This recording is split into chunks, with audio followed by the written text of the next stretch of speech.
नमस्कार मित्रांनो, मी सचिन पवार तुमचं पुन्हा एकदा स्वागत करतो आपल्या हक्काचे विश्वसनीय मराठी माहिती चॅनल शासन मराठीवर। दिव्यांग बांधवांसाठी अतिशय महत्त्वाची माहिती आपण या व्हिडिओच्या माध्यमातून पाहणार आहोत। व्हिडिओ शेवटपर्यंत नक्की पहा।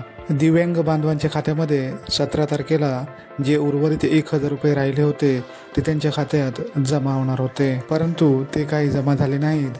तर याचे नक्की काय कारण आहे व ते परत कधी जमा होणार आहेत पाहणार आहोत। सविस्तर माहिती दिव्यांग बांधवांनो, व्यवस्थित माहिती समजून घ्या। तुम्ही पाहू शकता मित्रांनो, आपल्याला DBT पोर्टलवर शासनातर्फे सूचना देण्यात आली होती की 16 ऑक्टोबर किंवा 17 ऑक्टोबर रोजी दुपारी 2 वाजेपर्यंत जे तुमचे उर्वरित 1000 रुपये राहिले होते ते तुमच्या खात्यामध्ये DBT मार्फत ट्रान्सफर केले जाणार होते, परंतु ते काही जमा झाले नाहीत। तर ते का जमा झाले नाहीत याचे मुख्य कारण काय आहे, व्यवस्थित माहिती आपण पाहूयात। पहा दिव्यांग बांधवांनो, आपल्याला सामाजिक न्याय व विशेष सहाय्य विभागामार्फत विशेष सहाय्य योजनेतील दिव्यांग लाभार्थ्यांच्या अर्थसहाय्याबाबत परिपत्रक प्रसिद्ध करण्यात आले होते।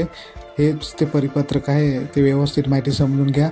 मी तुमच्यासाठी पुन्हा एकदा सांगतोय। विशेष सहाय्य योजनेतील जे दिव्यांग लाभार्थी लाभ घेत आहेत व सर्व प्रकारचे दिव्यांग बांधव, उदाहरणार्थ संजय गांधी निराधार अनुदान योजनेतील दिव्यांग बांधव, श्रावण बाल सेवा राज्य निवृत्ती वेतन योजनेअंतर्गत जे लाभ घेत आहेत ते दिव्यांग बांधव व विधवा पेन्शन योजनेतील दिव्यांग महिला किंवा दिव्यांग निवृत्ती वेतन योजनेतील दिव्यांग बांधव असतील किंवा इंदिरा गांधी राष्ट्रीय वृद्धापकाळ निवृत्ती वेतन योजनेतील दिव्यांग बांधव असतील, अशा योजनेतील सर्व प्रकारचे दिव्यांग बांधवांनी त्यांच्या तहसील कार्यालयामध्ये जाऊन कागदपत्रे जमा करायची आहेत।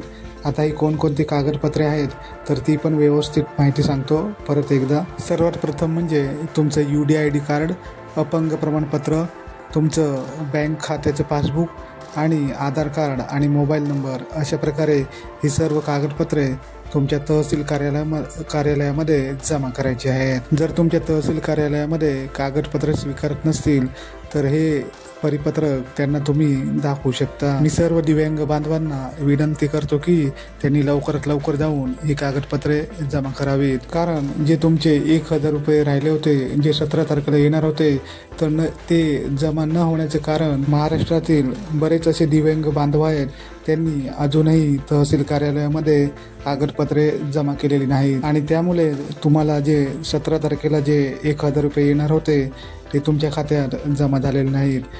तर हेच त्याचे मुख्य कारण आहे, कारण बरेच असे जिल्हे आहेत, जिल्ह्यांमध्ये तालुके आहेत, तेथील दिव्यांग बांधवांनी अजूनपर्यंतही कागदपत्र जमा केलेले नाहीत। त्यामुळे सर्व दिव्यांग बांधवांना विनंती आहे की त्यांनी लवकरात लवकर आपल्या DBT पोर्टलवर दिव्यांगाची नोंदणी करून अपडेट करून घ्यावी, जेणेकरून तुम्हाला या पुढील सर्व हप्ते 2500 रुपये प्रमाणे तुमच्या खात्यावर जमा होतील। ज्या दिव्यांग बांधवांच्या खात्यामध्ये दिनांक 6 ऑक्टोबर ते 8 ऑक्टोबर 2025 रोजी 2500 रुपये जमा झाले आहेत तर त्यांची नोंदणी ही त्यांची अपडेट DBT पोर्टलवर झालेली आहे, त्यामुळे त्यांच्या खात्यात 2500 रुपये जमा झालेले आहेत आणि त्यांना इथून सर्व हप्ते त्यांच्या खात्यावर 2500 रुपये प्रमाणे त्यांना मिळणार आहे। ज्या दिव्यांग बांधवांना फक्त 1500 रुपये जमा झालेले आहेत त्यांनी कागदपत्रे जमा केल्यानंतर लवकरच त्यांना 1000 रुपये त्यांच्या खात्यावर जमा होतील, त्यामुळे त्यांनी काळजी करू नये।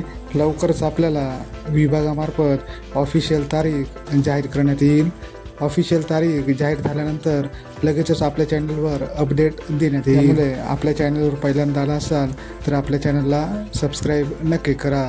भेटूया लवकरच नवीन अपडेटसह, तोपर्यंत धन्यवाद।